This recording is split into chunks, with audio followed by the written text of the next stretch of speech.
Welcome to Forging Plowshares, a community dedicated to cultivating the peaceful kingdom of God. We hope this part of our ongoing conversation stimulates your mind and challenges your heart about what it means to be a follower of Jesus. Please stay tuned at the end of the podcast for a short message about our ministry. Did you have a good week? Oh, yeah, great. I was going to do Romans 7 tonight. Yeah. Maybe old hat. Maybe. No, it's not old hat. It's just... I think it's key. And I think with the justification stuff, once you say, oh, it's not justification theory, it's a decisive departure from the reading it as a Christian. Yeah, I see the difference. It just takes time to rewire my brain. It takes time to adjust my insights. Well, you've been taking classes with me for a while. Yeah, I should be there by now. It's like the turtle and the hare story. Yeah. Oh, not at all. Not at all. Yeah, so I looked over chapter 8 and 9 in your book, The Law of Sin and Death and Life Beyond the Lie of Sin. Yeah, and then it's clicking by and large. Good. Good to see you, Brian. Everything going well? Yes. Brian. How are you two doing? Hi, Brian. Good. I'm good. Good to see you, Jeff. How are you guys? Good. Are you guys okay? Absolutely. Yeah. It's getting chilly here. I don't know if you all are experiencing the fall weather. Yes. Down in North Carolina, we've had nice weather. Really nice. Pretty dry, but nice. I imagine it's cold up in Canada, isn't it? We're actually doing okay. It's still, I don't know what it is in Fahrenheit, but it's still t-shirt weather if you're hardy. But all the trees are turning color now. So I think we're going to have snow next week. So good to see you, Dave. Hey, good to be here. You Canadians, it could be ice out and you guys are in your shorts. So that's not even helpful, any of what you just said. I was a little surprised. My son was up and he lived in Alaska. And just saying Alaska, you should think cold. But, he was on the coast. He was on the West Coast. It would often be colder here than he was experiencing on the West Coast out in Alaska. So next Tuesday, it's going to be 30 Fahrenheit. You got some frost in that case. Yeah. -1 degrees Celsius. So I've already had to scrape. Oh, yeah. That sounds miserable. Yeah. This week, I'm going to do chapter 7. We did chapter 6 last week. So I thought chapter 7 deserved a week unto itself. But this is chapters 8 and 9, which are about chapter 7. Yeah, they're about chapter 6 and 7. Mm-hmm. And so last week we did chapter 9, which is about chapter 6. And this week we can do the chapter which is on Romans 7 to try to confuse you here. I'm going through Romans consecutively, but my chapters don't go through that way necessarily. Okay, in your chapter Life Beyond the Lie of Sin, about Soma and Bultmann and how his language is freighted with philosophical and psychological weight, but it sheds light on the crisis Paul is describing. Bultmann emphasizes that what's included in the term Soma, in addition to the body, is a capacity to objectify or split the self, witnessed most often in its negative or fallen state, and the capacity for self-estrangement or self-alienation. Now, for whatever reason, the story of Cain popped up. Part of that story might describe a capacity for self-estrangement because he just sort of removed himself from the, what would you say, dialogue, the interaction, the story. And then you continue. He describes the result in self-relation as an experience between the I and the not I.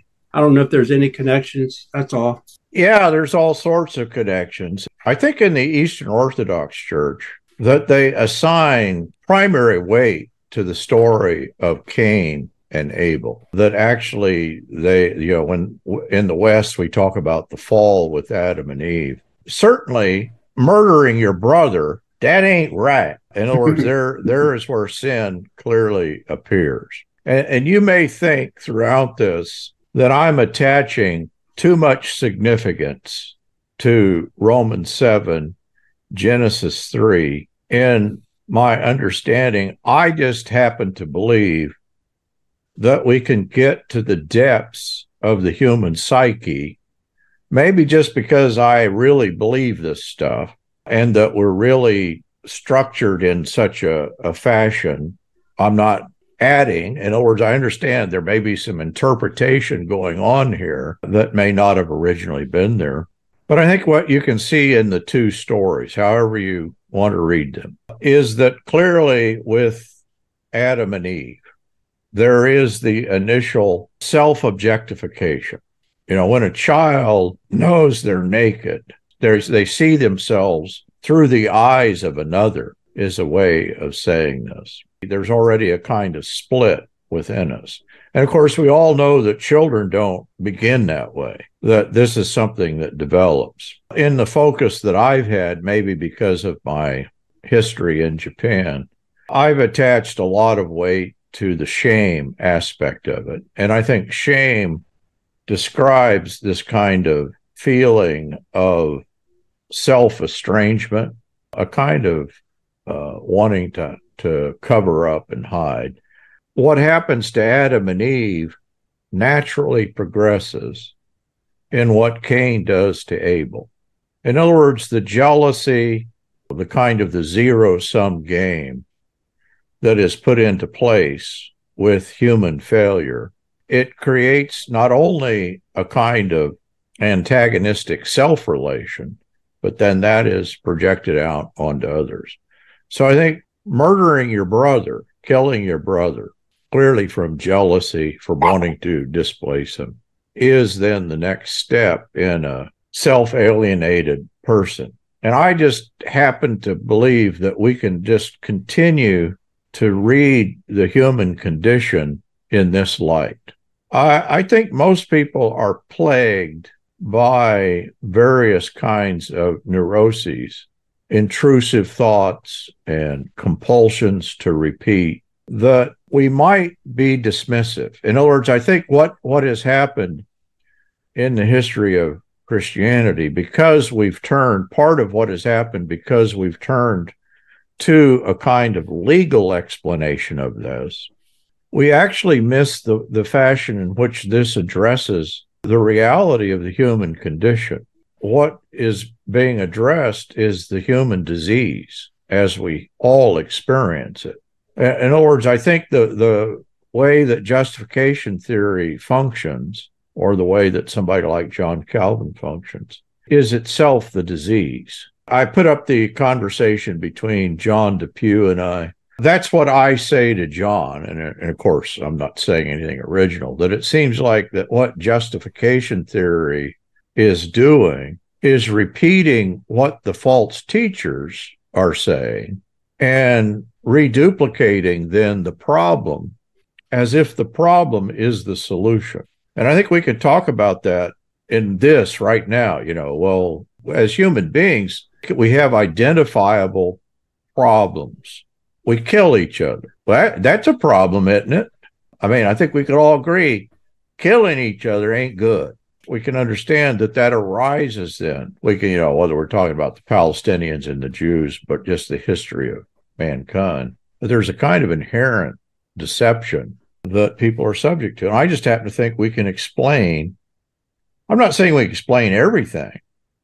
I don't think you can necessarily explain what's wrong with people physiologically, but I do think you can certainly explain what the common human disease is and the anatomy of violence as it arises with Adam and Eve and is expressed in Cain and Abel. I think we can do a genealogy of violence within ourselves, within humanity, and we can name this thing. And I presume that's what Romans and the gospel is doing. So that's a long yes to your question, Jim. I wanted to ask you, Paul, there may not be an answer to this, but in terms of your current understanding in rereading Romans, the first four, certainly the first three, it's a little more clear. The fourth chapter, there's this dialogue in Paul's writing, in his mind and his expression, between himself and the false teacher. And then there's a rhetorical device that continues in chapter I'm not sure about 5, but I know 6 and 7 has it. And I think later chapters do have it too, where he asks the question, like, what shall we say then?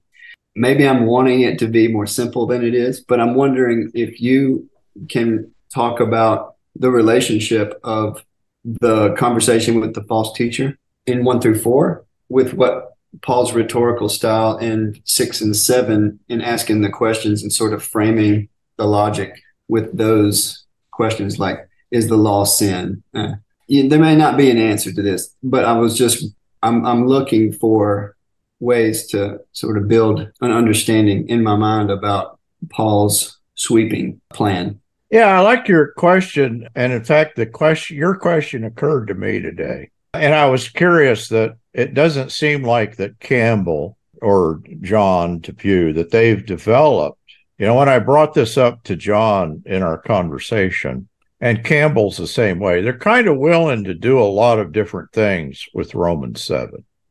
And I understand that, it's not like you need a hard and fast, this is a non-Christian, because we all can experience that. But what you're saying occurred to me, that it sure seems like that in chapter 7, he's giving voice then to this understanding that is expressed in 1 to 3. And you can, I think, identify it. I need to think this out more. But the formulas that Paul uses, that he uses at the beginning of 7:7. So what shall we say? The law of sin? Let it not be. He uses a similar formula. It's in the first 3 chapters, right? Shall we sin that grace may abound? There's a kind of perverse underside in all of these formulas that I think these are not throwaway lines. In other words, we might just read that and think, oh, he's being rhetorical. But think a minute that he's describing the logic of sin. That is, that the way that you establish the law. Let's think of the American, the United States. How did we establish our Constitution? Well, step 1, we had to have a revolution and throw off those darn British, right? Step 2, we had to commit genocide. We had to wipe out the Native Americans. That is, the way in which you establish the law is through lawlessness. Shall I sin? Do I sin to establish the law? Yeah. In fact, you must. I think that's the way that we establish law. That is descriptive not only of the nation state. This is what Zizek and Lacan are describing at a psychoanalytic level. What is a pervert? This may not have been where you wanted me to take this, Brian, but in other words, I think the same logic is at play in 1 to 3 that's there in chapter 7, and certainly in 9 to 11. And Campbell, they're going to pick up and say, oh yeah, the false teacher's back in 9 to 11. But I think you can follow the same logic. I always use the example of Pee Wee Herman. He's now passed away, hasn't he? Poor Pee Wee. Mm-hmm. I don't know why he sticks in my mind. He just happened to be, a famous guy gets up in the movie theater and exposes himself. Work that out logically. What's that about? This is the way that Zizek is using the term pervert.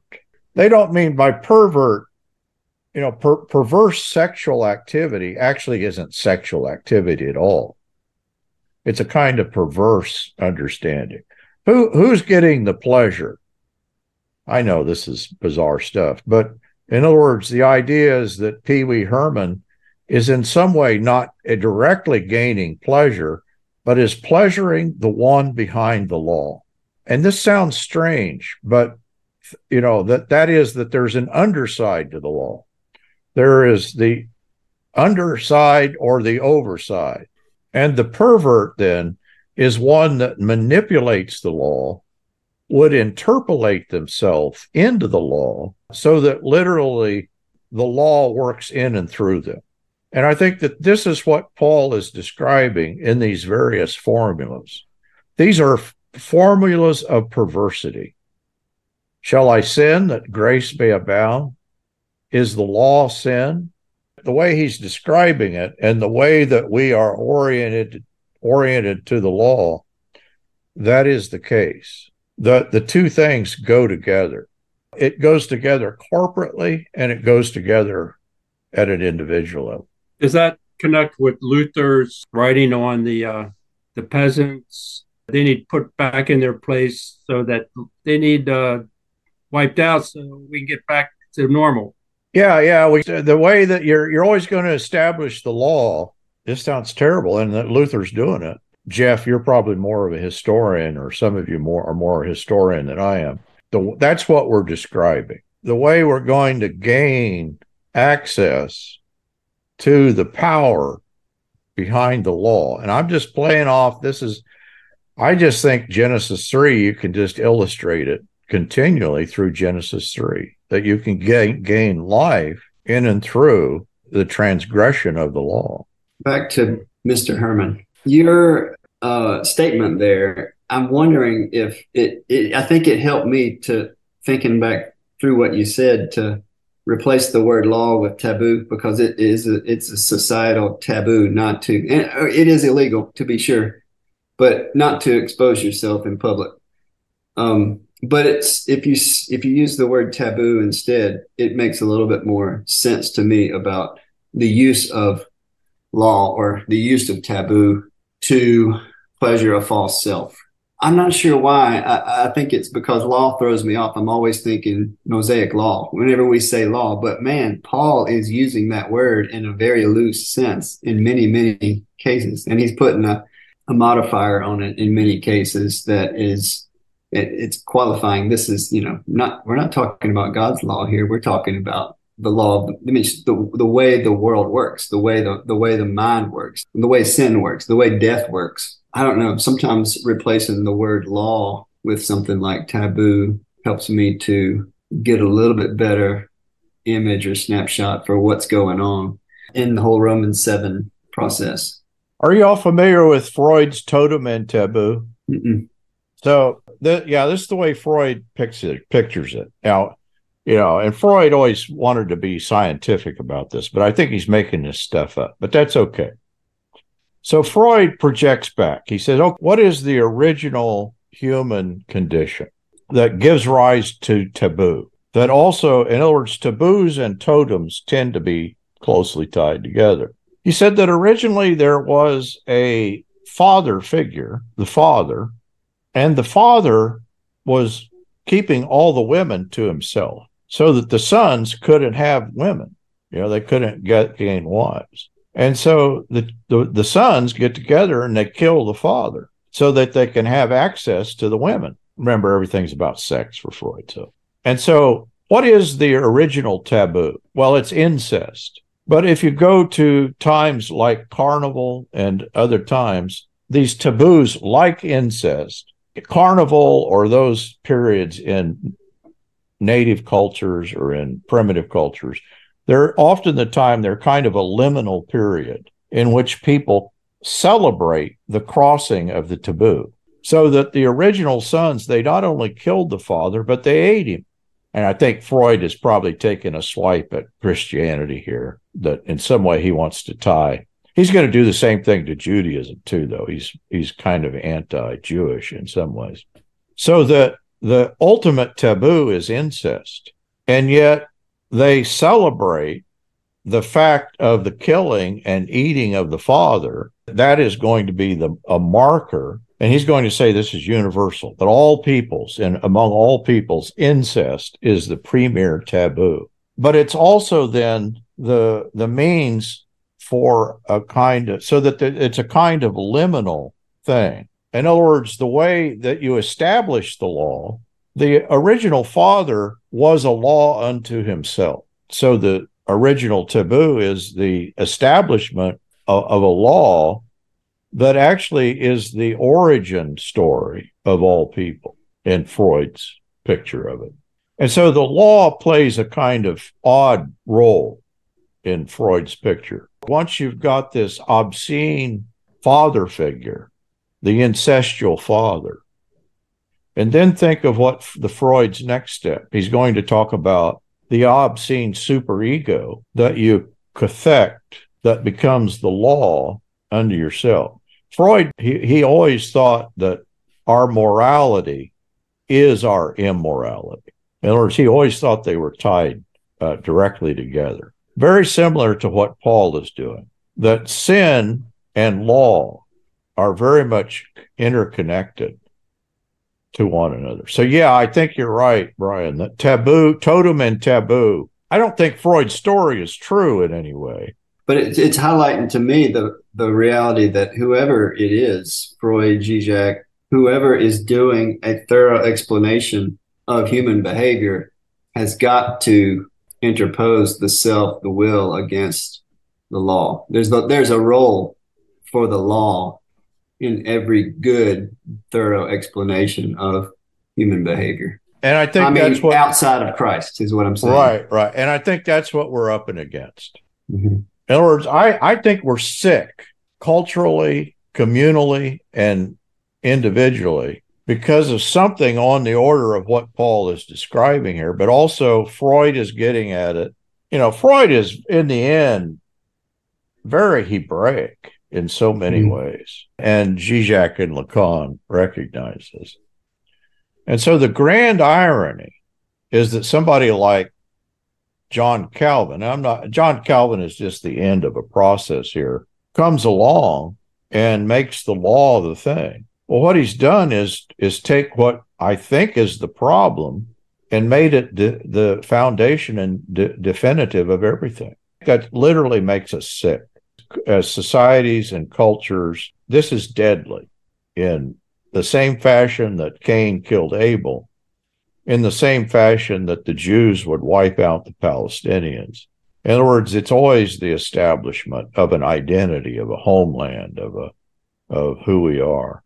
And the only way you can do that is extract it from the blood of your brother and yourself. You're doing it to your brother, but you're really doing it to yourself at the same time. Is that some of what's going on in chapter 7 then, like in Romans 7, in the sense that regardless of whether Paul's talking about his past self or whatever, the kind of agon of the chapter seems to describe that wrestling with what seems to be reality. To pose the problem as the solution, like Calvin does, is really to just say, well, this is reality, and to not sort of see it as being sort of subservient to the larger reality revealed in Christ, or the actual reality revealed in Christ. Like, I mean, it's like an expression of cognitive dissonance of seeing two things at the same time and not knowing how to sort of, this is why I've always found chapter 7 so resonant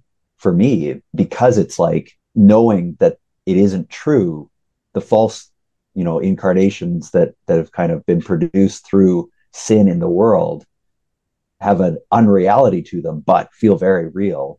And particularly when they're brought sort of face to face with Christ, it feels like you have to have the sort of caesura that you have in verse 25, right? Where it's just a clean break, because there's no way to actually dialectic yourself out of it. It has to be kind of an interruption of some kind. That's it. That's my reading of Romans 7 and my reading of the human problem and the human predicament. And that is that we've confused the lie of sin with salvation, which is a tragic condition. So if we went through and said, well, what is that lie? How does the lie function? How does that work? I always think that in this sense, Calvin is a neat illustration of the problem. And I think we kind of know this, that he says this conflict of which the apostle speaks does not exist in man before he is renewed by the Spirit of God. That is, for Calvin, he's saying, oh, this is the Christian life, in fact, a heightened Christian life. This awareness of the law, this struggle with the law. The Christian is one who's made aware of the sin condition, and the best he can do is hope for a future deliverance from the law.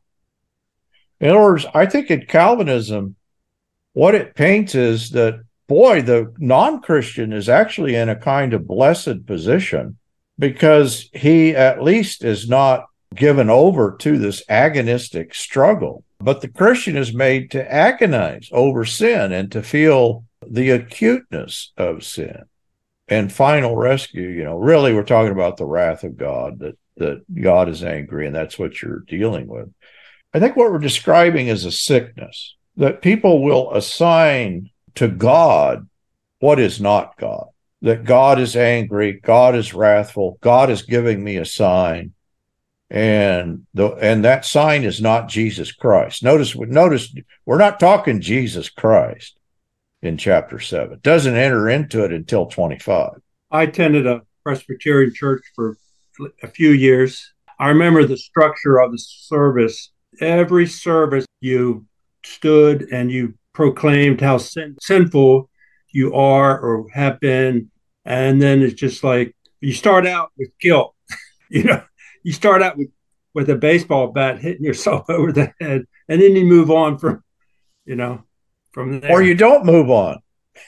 Oh, you're right. You just keep hitting yourself over the head. I think there is a sense that we do become aware of things perhaps as a Christian that we weren't aware of before. But of course, that's not the end of the story. That as Calvin renders deception, and that's what I'm focused, Jeff, the way you described it. What Romans 7 is describing, the deception in regard to the law. And Calvin translates deception as that which led me out of the way of the law. In other words, to get right, rather than law being the occasion for sin, which I think is Paul's point, Calvin explains the verse as saying, as we begin then only to perceive our erroneous course when the Lord loudly reproves us.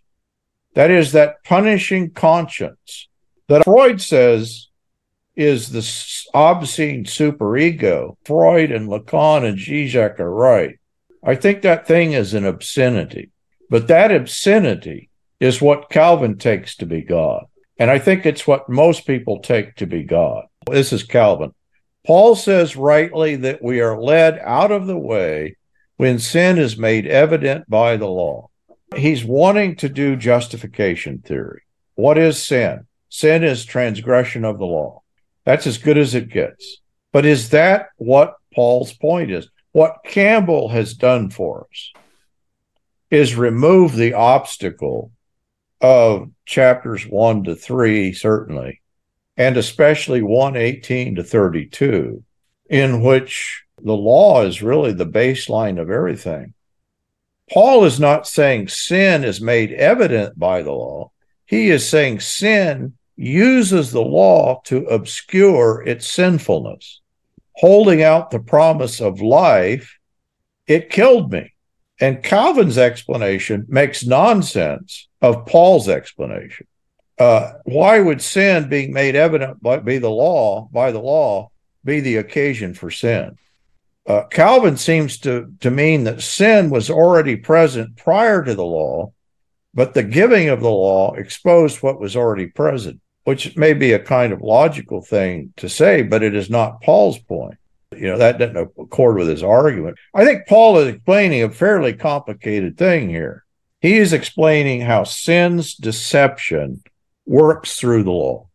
Shall we sin that grace may abound? In the deception, we answer yes. But just think in practical life. Think of every what-if scenario we've ever encountered. Think of the way that nationalism and, it all depends upon death, killing, murder.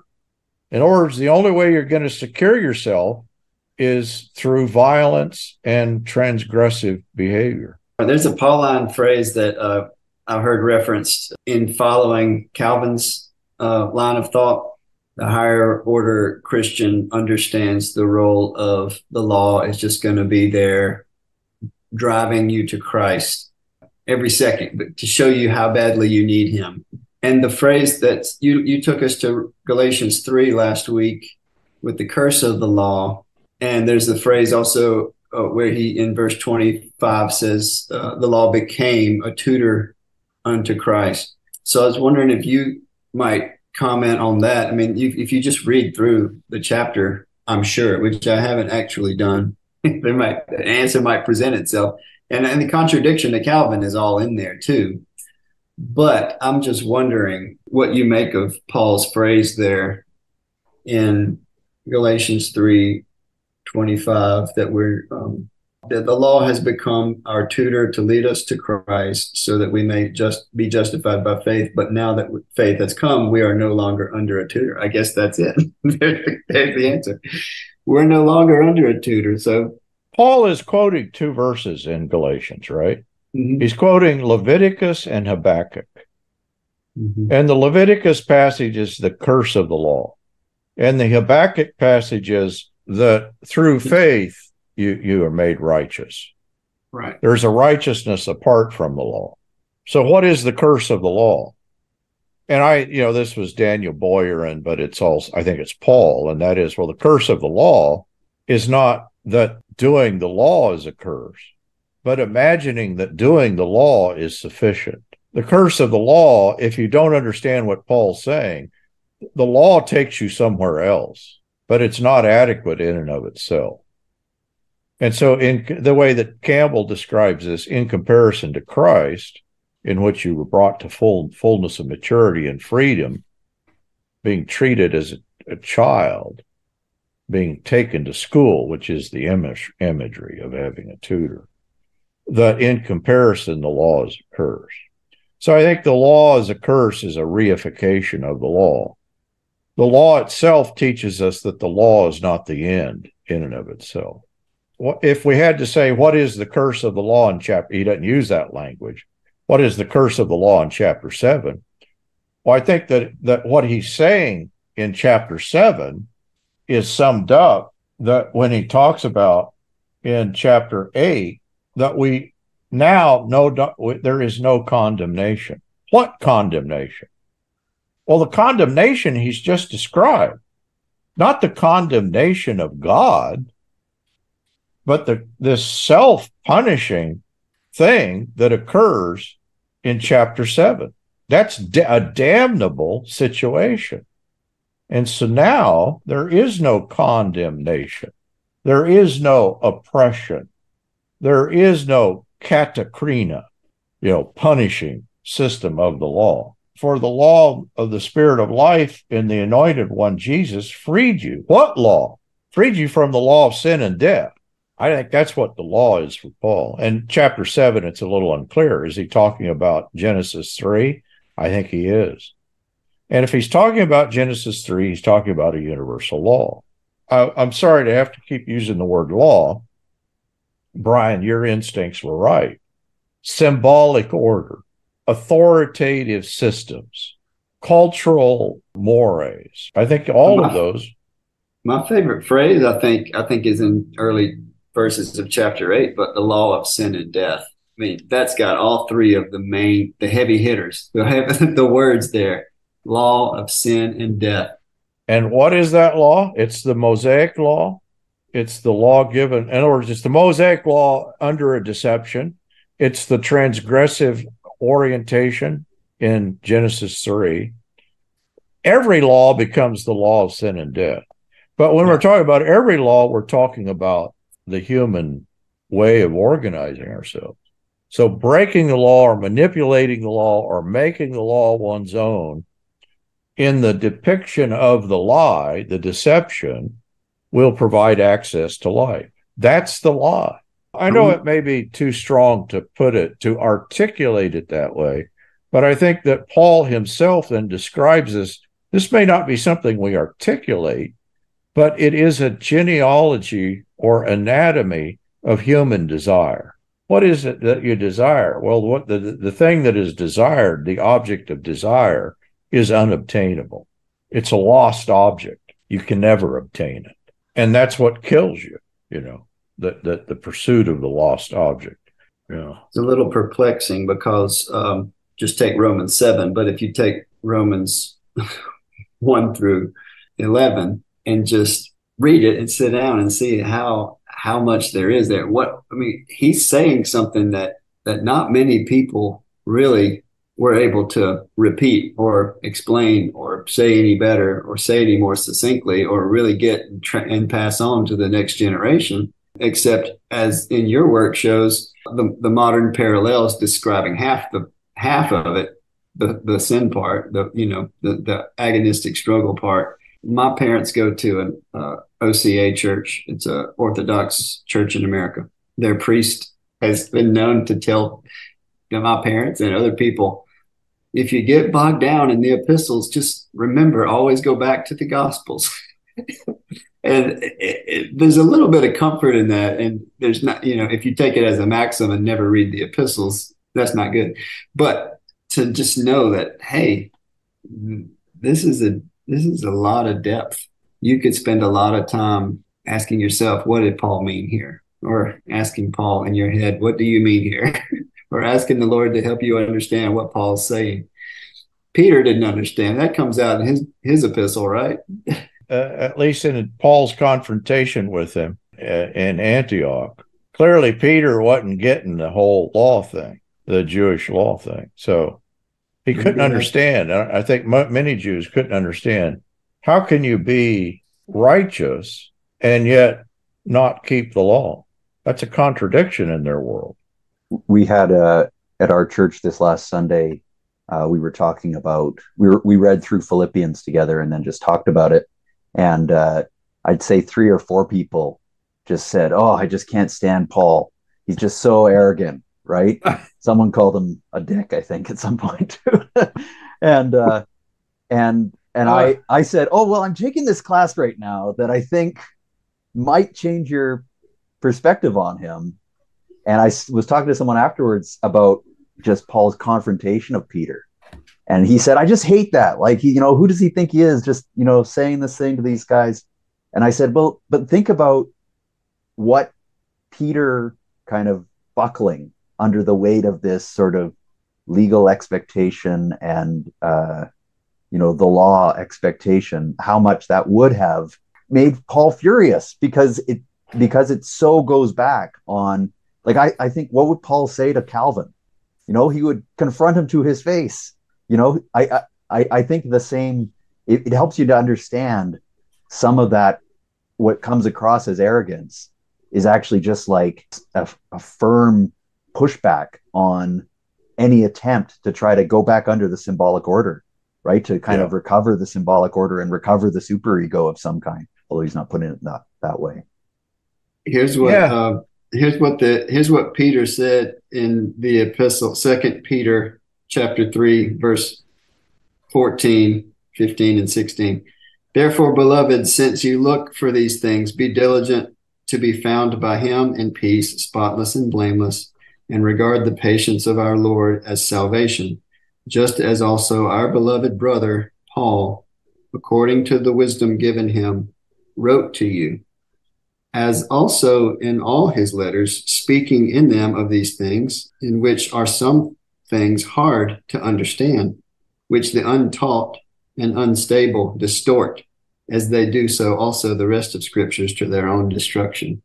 Had y'all heard that? Peter's sitting there reflecting on how hard Paul is to understand and how easy it is to get him wrong. Yeah, he could have a good number of modern Christians in mind, I'm afraid. Well, that should have been the epigraph for Campbell's book. Yeah. I did this with John a little bit. I said, well, in a way, justification theory gives you a neat package. In other words, it makes it all propositional. Here are these sets of propositions. Here's the explanation. And all you need to do is take this and run with it. Whereas what I think New Testament Christianity is doing is giving us a cosmic entry into participation with who God is and with who other people are. As long as we have to do with propositions, legal theory, and law, just think in your daily life, you're sick. What's the cure to your sickness? Well, to be connected to God and to be connected to other people.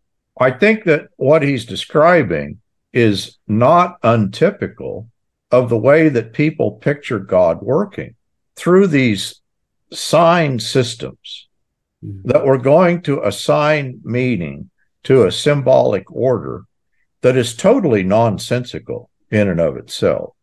And we mistake that sign system with God. But I think it is not atypical of what people do. But that's the mistake we always make, that we're going to assign a significance to our neuroses, to our suffering. And that very signification is the suffering. In other words, we want to find meaning in the suffering, and that search for meaning in the suffering is giving rise to the suffering. I think that's what Paul's describing in chapter 7, that if you're just stuck on this thing, who will rescue me is the right, there is no way out, because you want there to be meaning there, but there isn't. Half of it, Paul's complex and verbose, and has the things that Peter's pointing to, and that we can say is hard to understand. But also, if you grasp the one thing he's saying, which I think in Romans 7, 1-6, probably 1-4, it's right there. It's very simple and plain that you're either married to the law or you're married to Christ. You're in Christ. You are participating in Christ. You're experiencing the presence and living according to and walking according to the Spirit of Christ. That's it. That's the simplicity of it. It's participation, and it's very practical, and it works itself out in your life as you reflect on, hey, what does it mean to follow Christ? And that's the Gospels right there. What do the Gospels mean? It is very simple. I'm not saying Paul has made any kind of misstep in saying all the complicated stuff, because it does actually end up bringing more emphasis and poignancy to the very simple truth that, it's right there in the middle of Romans 7, I think. And it's all in Romans once you start to purge the justification theory frame away from it, so that you have to, apply this to justification, and then, no, that's talking about sanctification, two different things. It's all one thing. Yeah, it all falls apart. That once you got justification, then you can do sanctification, revelation. Those are all secondary. My eyes fell on this sentence that summarizes this whole chapter, if not more. In Christ, the relationship with God is no longer based on an alienating death, period. Did I say that, or is that? That's Paul Axton. Oh, that's good stuff. There we go. Page 165. So that's chapter 5, the reign of death. Because of the reign of death, death spread to all, and now sin reigns in death. What can that be other than an orientation to death? We take up death and negation, as Paul describes it, thinking that this is life, but it killed me. We're killing ourselves. We kind of know this to be true. You just look around you. People are suffering and sick and violent, and they're in pain. If we do this thing, if we understand, death reigns, and we can do an anatomy of death, we can say how it is that the orientation to death creates a kind of zero-sum game. We cling to the law, to the symbolic systems that we have created, whether you create it in your own little psychic self or you create it as a cultural symbolic order. It's not much different. There's nothing inherently wrong with Judaism or culture, but it becomes idolatrous when we imagine these things bear the ultimate final weight of meaning. A thing I've done, I just go through, do a contrast of 7 and 8. You almost, once you get 5 and 6, 6 is already explained. Okay, here's the resolution to the problem. And then in 7, he's giving us the details of the problem. Or you might think of it that 7 is an illustration of 5:22, the reign of death. But step 1 is, in chapter 7, we have this I. It's repeated some 20 times. Where else do we encounter the repetition of the I. There is a significant transition in Genesis. There is no I before Genesis 3. In Romans, the I disappears in Romans 8. So chapter 8 marks the transition in Paul's argument that we're changing subjects. Clearly, the I is the subject in chapter 7. I do what I don't want to do. And so the isolated individual before the law, with the reference to the I, Paul is purposely playing off Genesis 3, that I was naked, I was afraid, I ran, I hid. This is Adam's first full sentence after the fall. And he repeats the I 4 times. Textually, that is significant. In other words, whatever you believe about the historicity or not historicity, I think the writer of Genesis is giving us an illustration of something that Paul is building upon. Here is the discovery of the I, but it's a terrible discovery because you get stuck on it. You get isolated by it. You can't recover from it. The crude way that Lacan puts this, that there is no sexual relationship. Think about what he's saying there. In other words, Genesis 2, this is bone of my bones, flesh of my flesh. Here are two people brought together, united. Here's relationship. In other words, it's spiritual, but it's also corporeal. And this is the Lacanian notion that we can no longer coordinate, what Paul is calling the body, the law of the mind and the law of the body. Lacan would say we can't coordinate the superego and the ego, let alone doing that with another person, because the very way in which we have ourselves is in and through this kind of alienating isolation. Paul is describing that we have been subjected to futility. The creation waits in eager expectation for the sons of God to be revealed.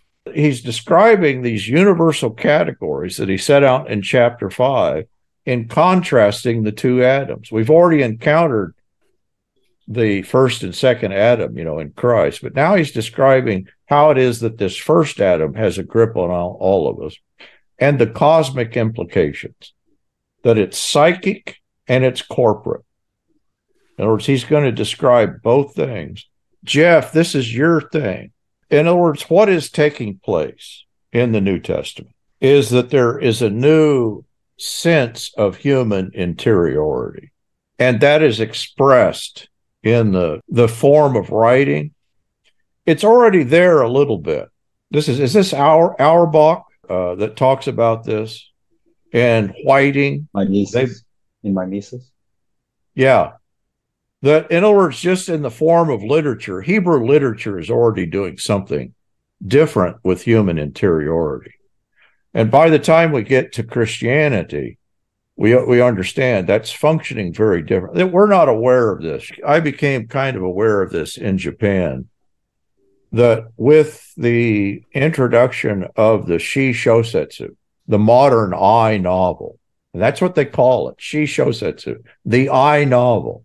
Suddenly, people became fascinated with this confessional novel, and it's directly connected. And they know this. The writers of that first generation were well aware.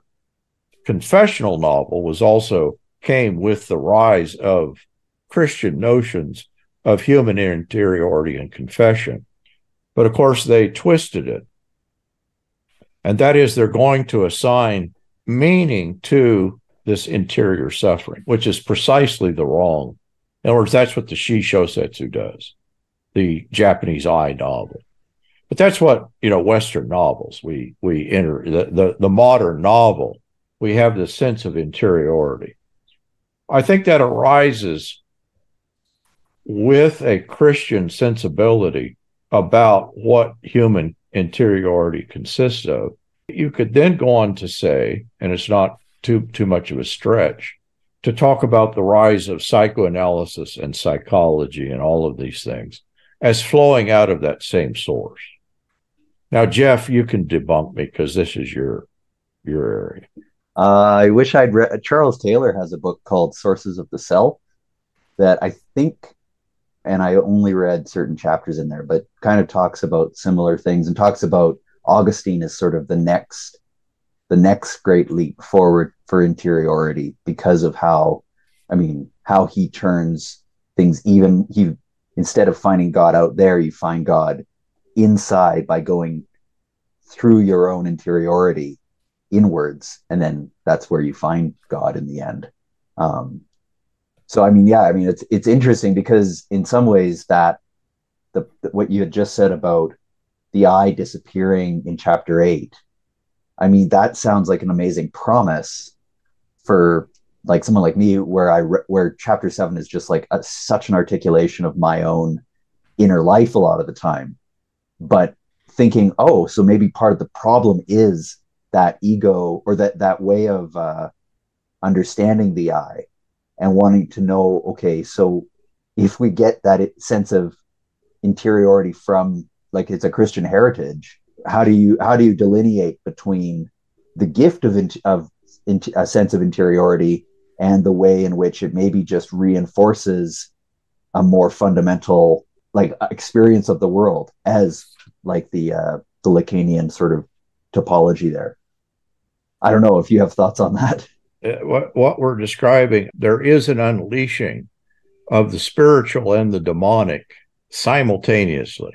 That as we have this sense of the self in a new fashion, this can also become hell on earth.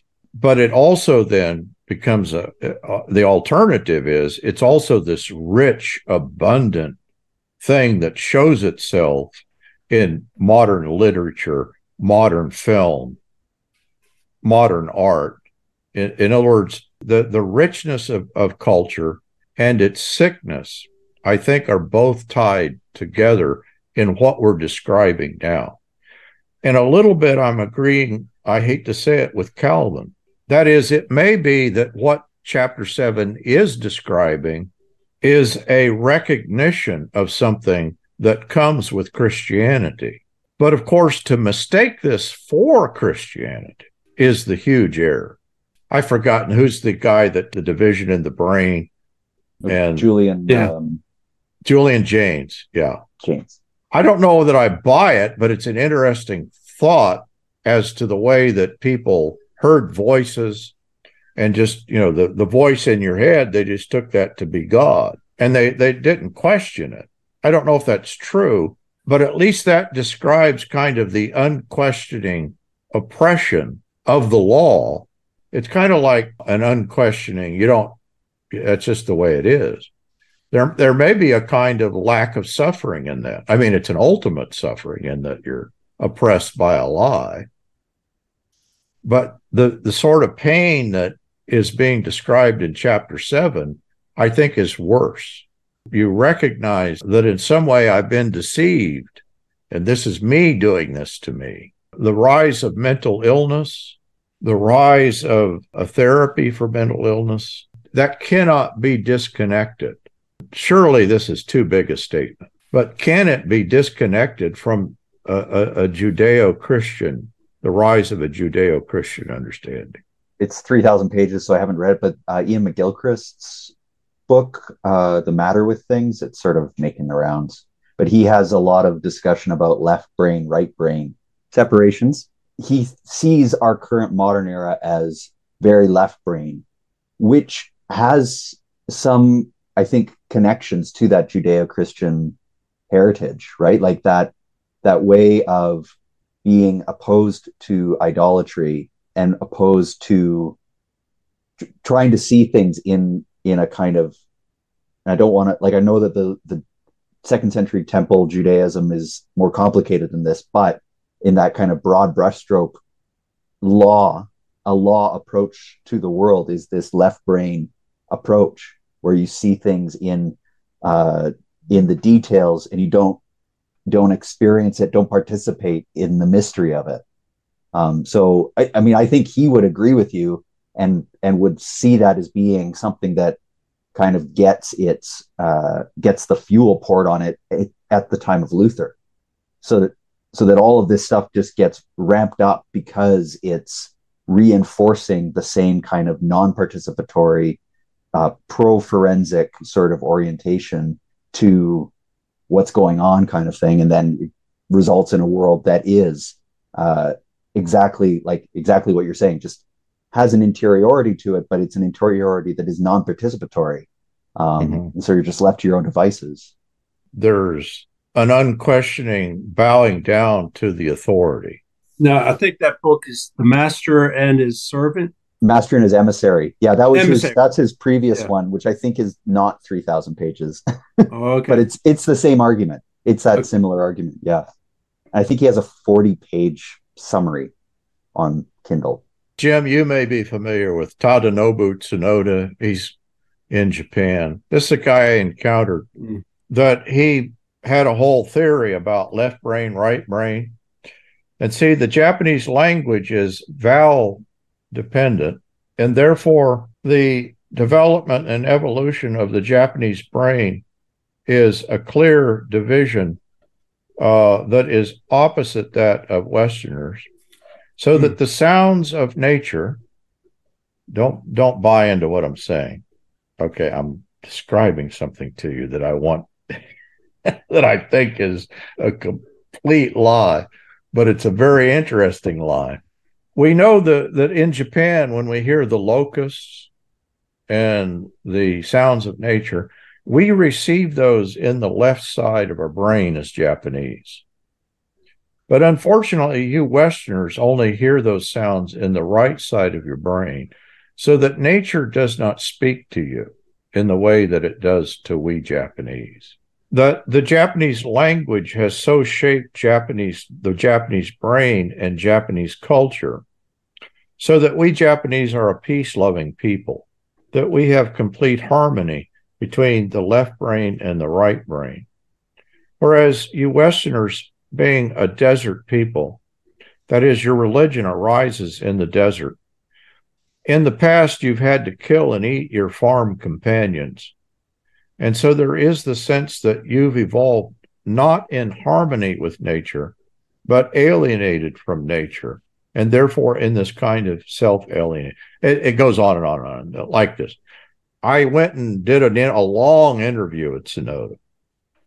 And by the way, the people in the West who are very fascinated and never question Tsunoda are precisely the scientists, which is bizarre. If anybody has any familiarity with what this conversation is, it's part of a whole nationalistic thing that's taking place. I'm not completely dismissing that there may not be this left brain, right brain thing, but interestingly, I think what Tsunoda is illustrating is this kind of bowing to a kind of authoritative understanding of the role of language and the reification of language and culture, that is the ultimate determining factor, so much so that it's definitive, in other words, the whole Nihonjin Ron understanding. Interestingly, he has taken this up as a kind of proof of the lie and the way the lie can function. At the same time, it may be illustrative of the way that we do view. In other words, I'm not saying the view is correct. I'm saying the view is a lie. The way we view culture and language, that we reify it, and that it's so powerful that, if you listen to opera, you speak English, and this is why it's so dangerous for Japanese children to learn English, because they lose their Japanese brains. So it's clearly a nationalistic dialogue, but interestingly, he grounded it in brain science. Well, I'm not sure how that fits, other than to say that that's part of the problem. Forging Plowshares is a community dedicated to cultivating the peaceful kingdom by providing in-depth, transformative biblical and theological education and discipleship. If you have found this podcast valuable, please remember to share on social media. If you have questions about what you've heard, or if you'd like to learn more about how you can get involved with Forging Plowshares or even support this ministry financially, please visit our website, forgingplowshares.org.